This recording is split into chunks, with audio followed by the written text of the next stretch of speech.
Hello les Globetrotters, j'espère que vous allez bien, je suis super contente de vous retrouver pour une nouvelle vidéo et pour partager avec vous mon expérience de partir étudier à l'étranger. Pour ceux qui me suivent depuis un petit bout de temps, vous avez dû entendre dans certaines de mes vidéos qu'en 2015 j'ai quitté la fac pour partir étudier à l'étranger, en particulier à Barcelone. Et j'avais envie de partager avec vous mon expérience, mon ressenti et vous expliquer pourquoi je pense que c'est une bonne idée de partir étudier à l'étranger. Donc 2015 c'était une année compliquée. Je venais d'avoir mon baccalauréat littérature spécialité mathématiques et je m'étais inscrite dans un BTS et un DUT en information et communication. Et bon, pour ceux qui ont suivi ma dernière vidéo sur mes études, j'ai pas été acceptée et donc je me suis retrouvée au mois d'août sans rien. Donc j'ai décidé d'aller à la fac et la fac ça m'a pas du tout plu, c'est un fonctionnement qui me correspond pas. Et je me suis dit à quoi bon continuer toute l'année si c'est pas là-dedans que je vais me lancer.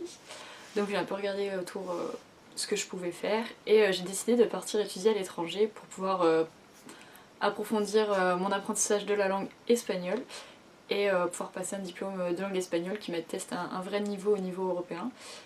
Et voilà, pouvoir acquérir de l'expérience là-dedans pour le valoriser par la suite.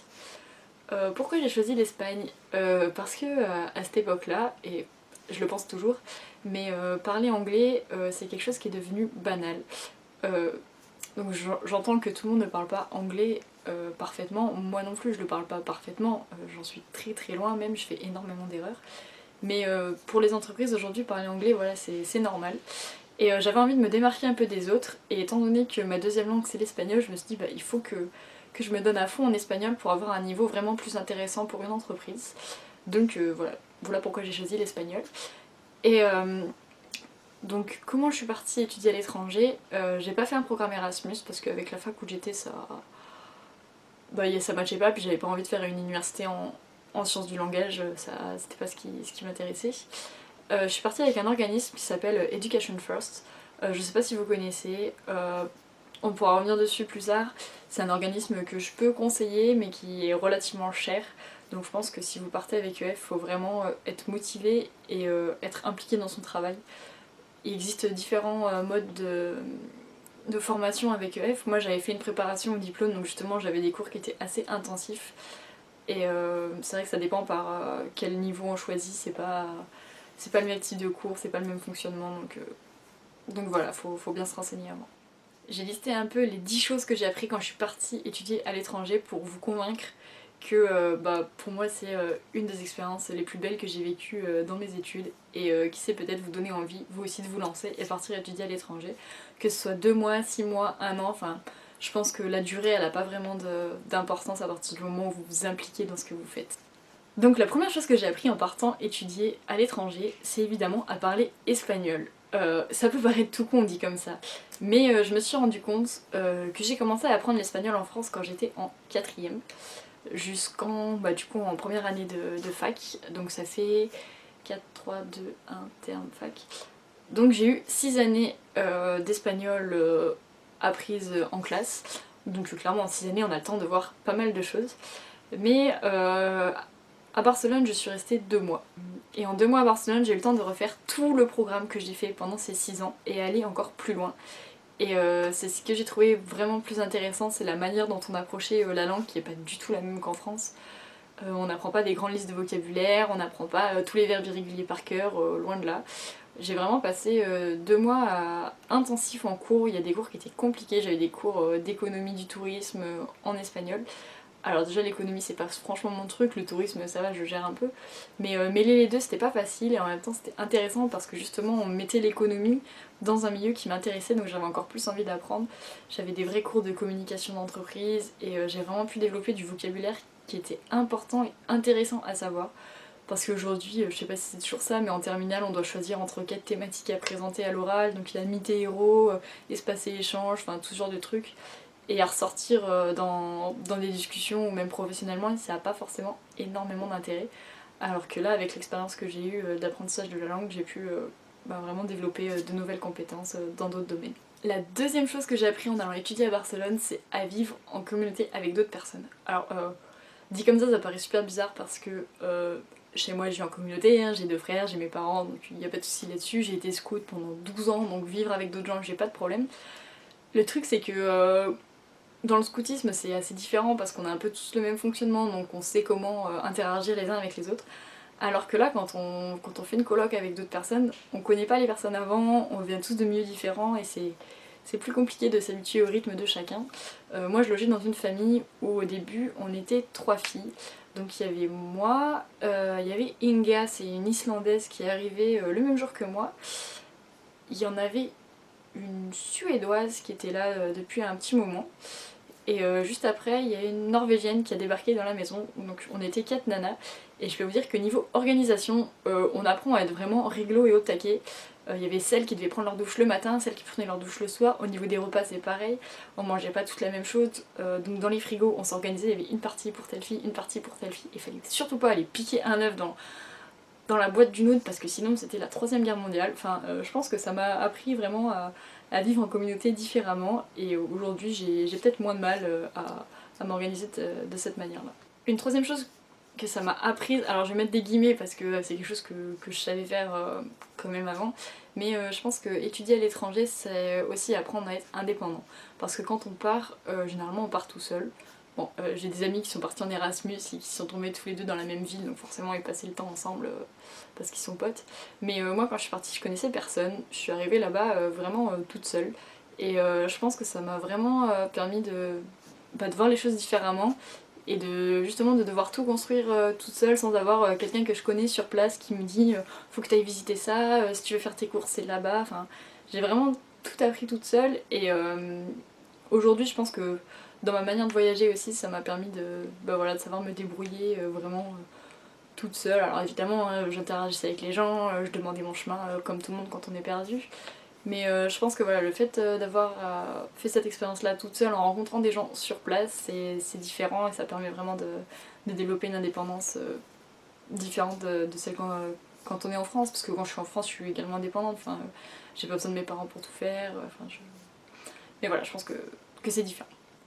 La quatrième chose que j'ai appris en allant étudier à l'étranger, c'est que l'Europe, on a vraiment une force dans notre diversité et c'est vraiment génial.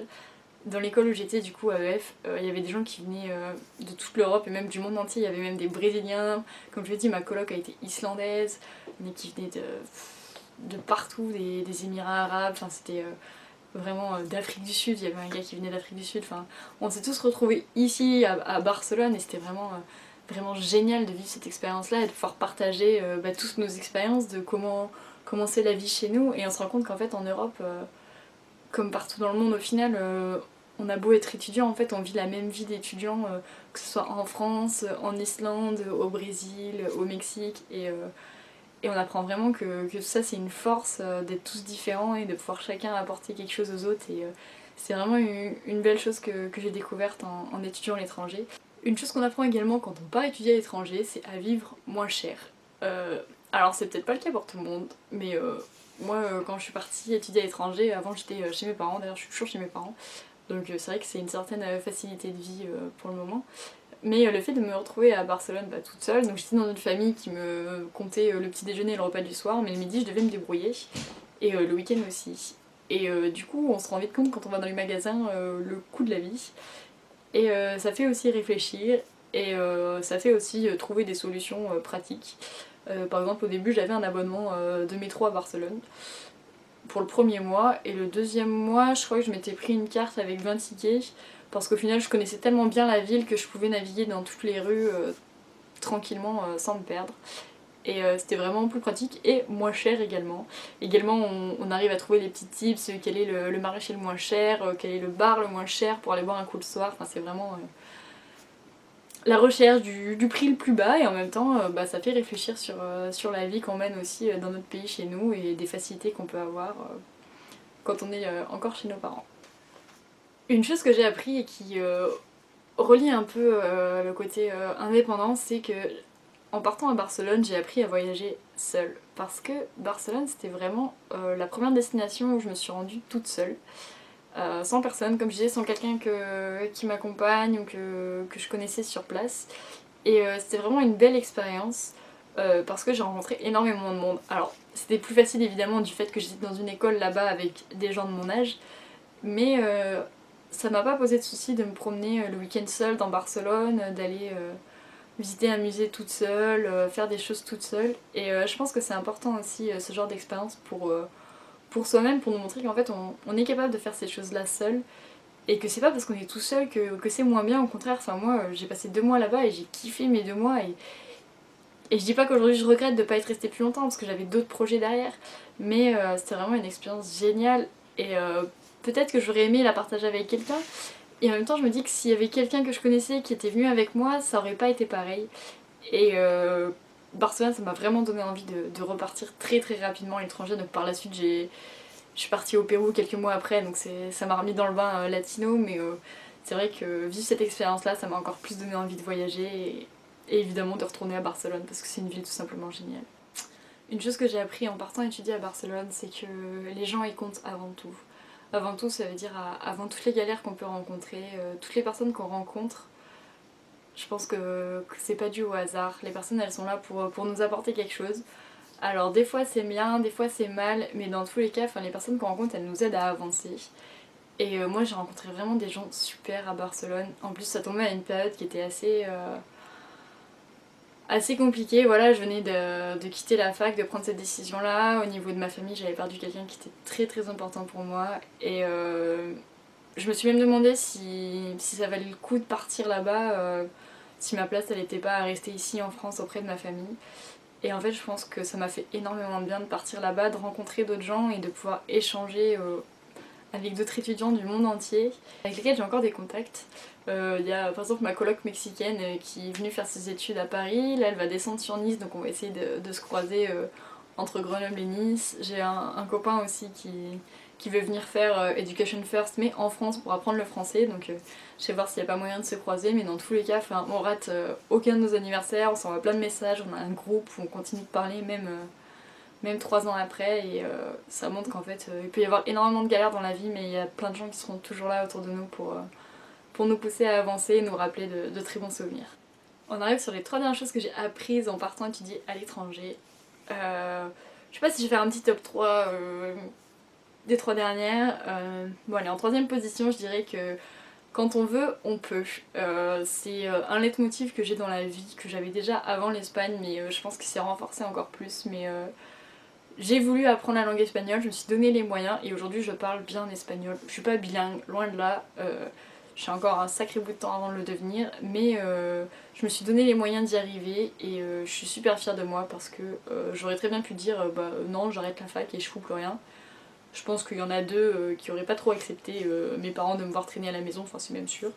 Mais voilà, j'ai trouvé une solution, quelque chose me plaisait pas et j'ai su rebondir et voilà, ça m'a permis de me voir et de me montrer à moi-même que je peux rebondir et je sais passer à autre chose, même quand il y a une difficulté, voilà, c'est aller de l'avant toujours et se donner les moyens d'y arriver. J'hésite entre laquelle vous dire en 2ème et en 1ère dans mon classement.